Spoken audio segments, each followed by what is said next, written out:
Hi, I'm Corry with Lifetime Home Loans, and this is Andy with RE/MAX. And I just thought it was important that I bring some information because there's been so many questions out there about what's going on. You've heard all these stories about, oh, the buyer has to pay 3% to get an agent to help them. So I thought we would clear some of that information up by talking to an agent and why it's important to have the right agent represent you and help you purchase a home. So I'm just going to ask Andy some questions and maybe he can clear it up.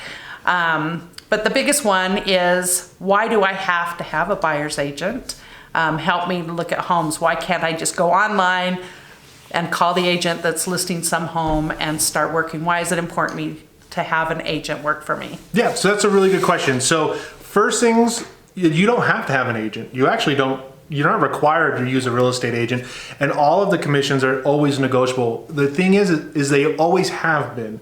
There's just been a big lawsuit, and for better or worse, it is where we're at, is the state and the federal government is coming in and saying that there's some new regulations and disclosures that people need to know, and the way that we as real estate agents market properties is going to change a little bit. But you've always been able to buy a house without an agent, and you've always been able to negotiate your rates with your agent. That's always been that way. The big push on why it's important to have a real estate agent and some of the information that's out there would be, first, for an example, I had a client come in and we were looking at a home and it was on the market and there were multiple offers on this property already. Well, we went and looked at it and he was interested and wanted to do it. So I came back to my office and pulled what's called a CMA. It's comparative market analysis. It's similar to what an appraiser is going to do on a property. And I found that this home, in my opinion, was $80,000 overpriced. And they'd already got offers on this property. So at that full price? At that, well, I don't know, but I would assume so because we don't know the other prices, but I would assume so. But when we went back and looked at it, it wasn't a creative or complicated CMA. It was fairly easy to do, to find comparative properties for this one. And I reached out to the agent and said, hey, where did you come up with this price? Because I don't see it in the values and I don't want to go under contract. So here's the concern for you as the buyer that you would have to worry about. Let's say you went into that property and you're just trusting that the listing agent is going to do the right thing and price the property accordingly. Well, you don't just have to put in an offer. You have to get the appraiser to agree with you on that price. And if they don't agree with you, you've already now probably paid for an inspection. They've already paid for the appraisal because it's already happened. If they don't agree with your price, you're now out upwards of $1,000 to $1,500 that you just can't get back, and the lender's not going to give you the money for the loan. So me as the buyer, if I was the buyer, you just protected me from spending over $1,000 just to find out that the home's not going to appraise for what the listing agent said it would. Yeah, and he was dead serious, the agent on the other side, and it ended up actually being that agent's personal property, and he was a newer agent, and he priced the property, but he talked to me and said, I talked to my broker, and I talked to a few other people, and this is the price we came up with. So I just hit him up multiple times saying, can you just send me some comparables? If it works, we're okay with the price. We just don't see it. And I don't want to get my client down the road where they spend money out of their pocket that they can't get back and find out it doesn't appraise, when in my opinion, it doesn't make sense for us to do that. So that's one of the things. Getting you into properties is a big deal because if you don't have a real estate agent, they can't, open the door and show you the properties and give you their opinions on the properties. But then also negotiating not only the price on the property, but your repairs on that property. Are you going to get closing costs? What can you use those closing costs for?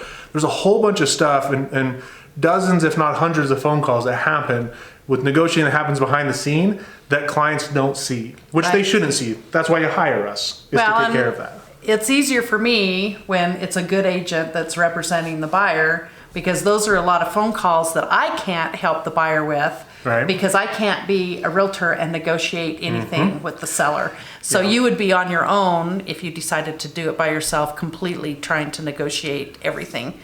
And also, I know as far as working with a good agent, they take care of everything when it comes in. They talk to the listing agent. They negotiate those things. They know based on the approval I have with you. So when I get you pre-approved and you start working with that agent, I negotiate things with the agent. Hey, my buyer might need closing costs. So I will let your agent know, hey, the borrower qualifies for this amount of money, but they could use some help from the seller with those fees or those costs. And as far as the new guidelines, it takes a real good negotiator and an agent that really knows their stuff and has been in the business a while to help you negotiate everything so that you can just, work on getting the loan and feel comfortable and know what you're getting yourself into for the next 30 years. Yeah, and there's a lot of strategies when it comes to negotiating those things. For example, I have a client right now that we're under contract on a home, and it's a great home. It's a very, very nice home. And so they've been looking for a while. We've seen a lot of homes, and this was the one that fit all of their needs. And they already had other offers in before us. Yeah. So we knew they had another offer that they were already negotiating on. So what did we do? They needed closing costs. So we went above the asking price because I did my comparative market analysis and knew that it would still appraise, but asked for those in closing costs. So we gave them a full market price net for the seller, but we were able to get the closing costs for our client. It was something that there's just a lot of different strategies out there that I wouldn't know had I not had the experience and been going through this for years and years to figure out that kind of stuff. So there's a lot of different things that a buyer's agent does for a client. A lot of times the world or the media just kind of portrays a buyer's agent as a door opener, glorified tour guide for homes. And there's so much more that happens on the backside that hopefully your client has a great experience and thinks that, wow, this real estate job is super easy. I could do this and no problem.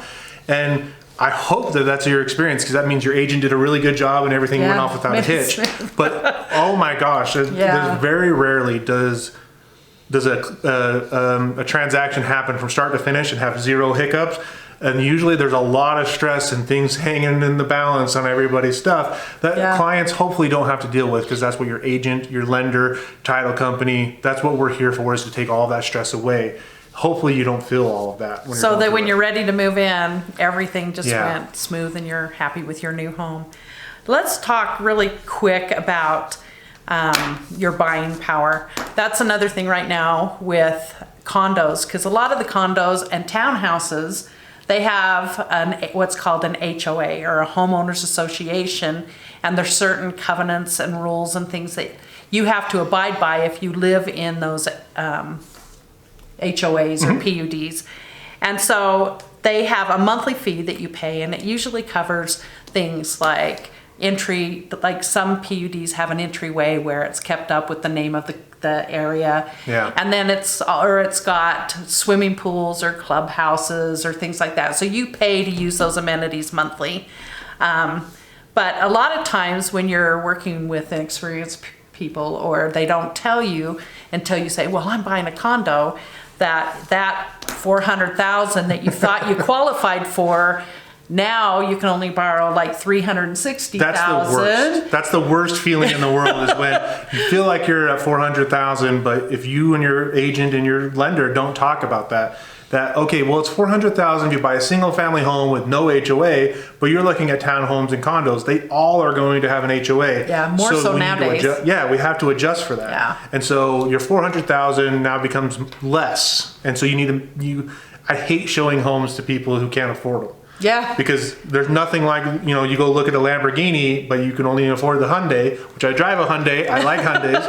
But if that's all you can afford, but you're comparing it to a Lamborghini, it's just not the same thing. Well, and even the difference between a 2-car garage versus a 1-car garage. And you're looking at a big difference, or even one extra bedroom. So you really want to know what you qualify for. So when you go in to talk to your lender, and this is something that I usually talk to the agent about when I'm working with them, is, are they looking at condos? Are they looking at, what are they looking at? A single family with no HOA? Because it does make a huge difference in your buying power. Just the difference between, like, if you were paying an HOA monthly of $250, you just lost $40,000 of buying power. So what you qualify for is less. So you would have to look at different properties. And that's not a big HOA. There are some HOAs out there that have multiple HOAs in the same neighborhood, and you can be $400 to $500. Does that mean you shouldn't buy in there? Absolutely not. But you just need to take into consideration when you're looking at homes. Some people love HOAs. I love HOAs because it makes people take care of their yard. But like I have family members who would never buy in an HOA because they want to do certain things. You're right, right? There's such a difference, I wouldn't mind it. It's my husband. Yeah, exactly. There's a love and a hate for HOAs. Yeah. And it just depends. So there's something for everybody out there. You just need to have people who are telling you what reality is. Right, and there are single-family homes out there that have small HOAs. I know of several where they're big, $1 million homes, and they have an HOA, but it's only to keep the front entry into the HOA kept up and nice. Yeah, if you have a $70 HOA or $100 HOA, they're not doing much. They might come around once a year to make sure everyone's keeping their yard in shape and you can't park on the street or something like that, but they're not doing a whole lot. When you have those $400 to $500 HOAs, for example, Daybreak, you have a lake, you have a gym, you have your internet paid for. There's all this stuff that's included. So that's a different story than a $50 or $100 HOA. Right. So there's a lot of difference, but we would love you to just give us a call. One of us a call if you have any questions. We'd love to help you. Thanks so much, guys. I hope you're doing well. Take care. Bye.